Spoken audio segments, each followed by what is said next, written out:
ಆ ಶಾಂತಿಗೂ ನನಗೂ ಒಂದೇ ತರ ಮುಖ. ಅದನ್ನ ನೆನ್ಸ್ಕೊಂಡಾಗಲ್ಲ ಹಾಗೆ ಮುಖನ ಪರ್ಚ್ಕೊಬೇಕು ಅಂತ ಅನ್ನಿಸ್ತಿದೆ. ಏನ್ ಮಾಡ್ತಾ ಇದೀಯ ನೀನು? ಕೂಲ್. ಇಲ್ಲ ಮಂತ್ರ, ಇಲ್ಲ, ಇದು ಇದು ಸಾಮಾನ್ಯವಾದ ಮುಖ ಅಲ್ಲ. ಕೊಲೆ ಕೊಲೆ ಪಾತಕಿ ಮುಖ, ಕ್ರಿಮಿನಲ್ ಮುಖ, ಕೆಟ್ಟ ಮುಖ ಮಂತ್ರ ಇದು. ಇಲ್ಲ, ಆ ಮುಖಕ್ಕೆ ಏನಾದ್ರೂ ಮಾಡಲೇಬೇಕು. ಆಗ್ಲೇ ಈ ಮನ್ಸಿಗೆ ಸಮಾಧಾನ. ಇದರಿಂದ ಎಷ್ಟು ನರಕ ಅನುಭವಿಸಿದೀನಿ ಗೊತ್ತಾ ನಾನು? ಗೊತ್ತಿಲ್ಲ ಮಂತ್ರ ನಿಂಗೆ? ಮಂತ್ರ, ನೀನ್ ಏನಾದ್ರೂ ನನ್ನ ಜಾಗದಲ್ಲಿ ಇದ್ದಿದ್ರೆ ನನಗಿಂತ 10ರಷ್ಟು ಕೋಪ ಬರ್ತಿತ್ತು ನಿಂಗೆ.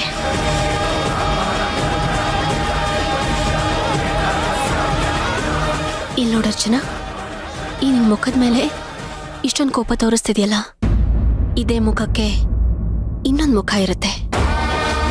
ಆ ಮುಖನ ನಿಧಾನವಾಗಿ ನೆನಪಿಸ್ಕೊ, ನಿನಗೆ ಖುಷಿ ಆಗತ್ತೆ. ಅಂದ್ರೆ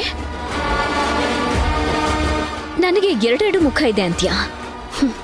ನಿನಗಷ್ಟೇ ಅಲ್ಲ, ಪ್ರಪಂಚದಲ್ಲಿ ಪ್ರತಿಯೊಬ್ಬರಿಗೂ 2 ಮುಖ ಇರುತ್ತೆ. ಸಮಯ ಬಂದಾಗ ಅದನ್ನ ತೋರಿಸ್ತಾರೆ, ನಾಟಕ ಆಡ್ತಾರೆ, ತಮ್ಮ ಕೆಲಸನ ಈಸಿಯಾಗಿ ಸಾಧಿಸ್ಕೋತಾರೆ.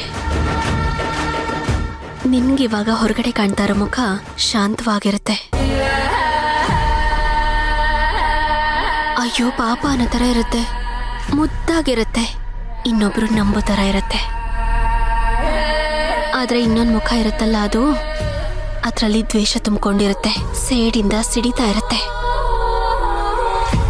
ಆ ಮುಖ ಯಾವಾಗ ಹೊರಗೆ ಬರುತ್ತೋ ಆಗ ಮನುಷ್ಯ ನಿಜವಾದ ಬಣ್ಣ ಬಯಲಾಗುತ್ತೆ. ಆ ರೀತಿ ತುಂಬಾ ಜನ ನಾಟಕ ಮಾಡ್ತಾರೆ. ನೀನು ಸ್ವಲ್ಪ ಕೂಲಾಗಿದ್ರೆ ಒಳ್ಳೇದು. ಕೋಪನೆಲ್ಲ ಈಗಲೇ ಖರ್ಚು ಮಾಡ್ಕೋಬೇಡ, ಅಲ್ಲಿಗೆ ಬೇಕು, ಶಾಂತಿ ಹತ್ರ ಬೇಕು.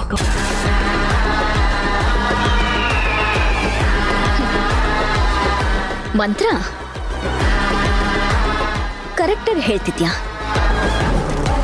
ನೀನು ಯಾವಾಗ್ಲೂ ಡಿಫ್ರೆಂಟ್ ಆಗಿ ಥಿಂಕ್ ಮಾಡ್ತೀಯ ಅಲ್ವಾ? ನಿನಗೂ ಕ್ರಿಮಿನಲ್ ಜೊತೆ ಇದ್ದು ಅಭ್ಯಾಸನ?